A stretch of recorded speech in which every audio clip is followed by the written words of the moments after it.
Hello friends, welcome to Hyderabadi రుచులు. ఇప్పుడు మనం మంచి బ్రేక్ఫాస్ట్ చేసుకుందాము. హెల్దీ బ్రేక్ఫాస్ట్, ఈజీ బ్రేక్ఫాస్ట్, చాలా సింపుల్గా ఉంటుంది. బీట్రూట్ పరాటా చాలా చాలా ఈజీ, చాలా బాగుంటుంది. మామూలుగా పిల్లలు ఎవ్వరు బీట్రూట్ తినరు కదా, ఇలా పరాటా చేసి పెట్టండి. మంచి కలర్తో చాలా బాగుంటుంది. నన్ను చాలామంది అడిగారు బీట్రూట్ పరాటా చేసి పెట్టమని, అందుకే ఈ వీడియో చేస్తున్నాను. మీకు ఎలా అనిపించిందో కింద కామెంట్ సెక్షన్లో కామెంట్ పెట్టండి. ఇంకా బీట్రూట్తో ఇంకా ఏమేమి కావాలో మీకు కూడా కింద కామెంట్ సెక్షన్లో కామెంట్ పెట్టండి. ఇప్పుడు ఎలా చేయాలో చూద్దాము. ఇక్కడ నేను 2 మీడియం సైజ్ బీట్రూట్స్ తీసుకున్నాను, అంటే తురిమి పెట్టుకున్నాను.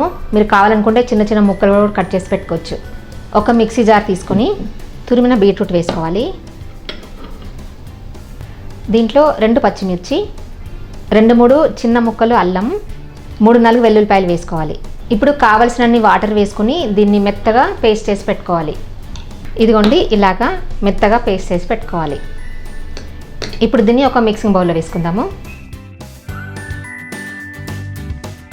ఇప్పుడు దీంట్లో 1/2 టీ స్పూన్ వాము వేసుకోవాలి. కొంచెం నలిపి వేసుకుందాము, ఫ్లేవర్ ఎక్కువ వస్తుంది. 1/2 టీ స్పూన్ జీలకర్ర వేసుకోవాలి. 1/2 టీ స్పూన్ ధనియాల పొడి, 1 టీ స్పూన్ కారం పొడి, సాల్ట్ వేసుకుందాము. 3/4 టీ స్పూన్ లేదా టేస్ట్కి తగినంత. కొంచెం కొత్తిమీర వేసుకుందాము, చిన్నగా తరిగిన కొత్తిమీర. చిటికెడు పసుపు వేసుకుందాము. ఇదంతా ఒకసారి మిక్స్ చేసుకుని దీంట్లో మనం గోధుమ పిండి వేసుకొని కలుపుకోవాలి. అంటే ఎంత పిండి పడుతుందో దాన్ని బట్టి వేసుకోవచ్చు. కావాలనుకుంటే పిండి ఎక్కువ వేసుకొని కొన్ని వాటర్ వేసుకొని కూడా కలుపుకోవచ్చు. నేను 1 కప్పు గోధుమ పిండి తీసుకున్నాను. 2 టీ స్పూన్స్ నువ్వులు వేసుకుంటున్నాను. ఇది ఆప్షనల్, నచ్చితేనే వేసుకోండి. మనకు కావాలనుకుంటే ఇంకా కొంచెం పిండి వేసుకుంటూ కలుపుకోవాలి. లేదు పిండి ఎక్కువైపోయింది అనుకుంటే కొంచెం వాటర్ వేసుకుంటూ కూడా కలుపుకోవచ్చు. ఇలా ముద్దలాగా ప్రిపేర్ చేసుకోవాలి. అంటే మనకు కావలసినంత పిండి వేసుకుంటూ ముద్దలాగా చేసుకోవాలి. ఇప్పుడు దీంట్లో కొంచెం ఆయిల్ వేసుకుందాము. 1 టీ స్పూన్ అంత ఆయిల్ వేసుకొని బాగా కలుపుకోవాలి. ఇలా బాగా కలిపెట్టుకోవాలి. చూడండి ఎంత సాఫ్ట్గా కలిపెట్టుకున్న తర్వాత దీంట్లోంచి ఒక నిమ్మకాయ సైజ్ అంతా ముద్ద తీసుకోవాలి. దీన్ని పరాటా చేసుకుందాం. ఇప్పుడు మనం కొంచెం పొడిపిండి చల్లుకుని ఈ రౌండ్ బాల్ పెట్టుకుని దీన్ని మనం వెడల్పుగా రోల్ చేసుకోవాలి. కావాలనుకుంటే మధ్య మధ్యలో పొడిపిండి చల్లుకుంటూ రోల్ చేసుకోవచ్చు.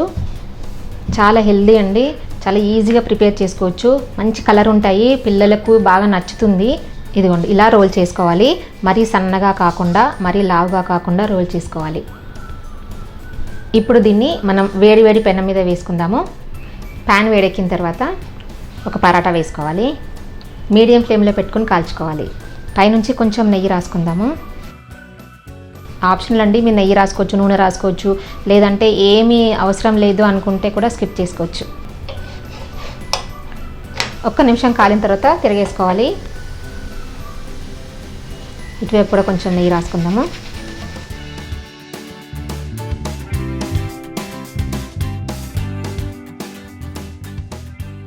ఇలా బ్రౌన్ స్పాట్స్ వచ్చే వరకు కాల్చుకోవాలి.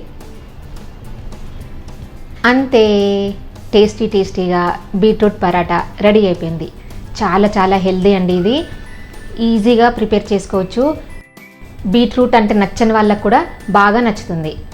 ఇది రైతాతో కానీ లేదా మీకు నచ్చిన కర్రీతో దేనితోనైనా తీసుకోవచ్చు. తప్పకుండా ట్రై చేసి మీరు కూడా ఎలా వచ్చిందో చెప్తారు కదా. ఈ వీడియో నచ్చినట్టయితే కింద లైక్ బటన్ కనిపిస్తుంది కదా, ప్రెస్ చేసి ఫ్రెండ్స్ అందరికీ షేర్ చేయండి. సజెషన్స్ ఏమైనా చెప్పాలనుకుంటే కింద కామెంట్ సెక్షన్లో కామెంట్ పెట్టండి. నా ఛానల్ ఎవరైనా సబ్స్క్రైబ్ చేయని వాళ్ళు ఉంటే తప్పకుండా సబ్స్క్రైబ్ చేయండి. పక్కనున్న బెల్ బటన్ని క్లిక్ చేయడం అస్సలు మర్చిపోవద్దు. Thank you for watching.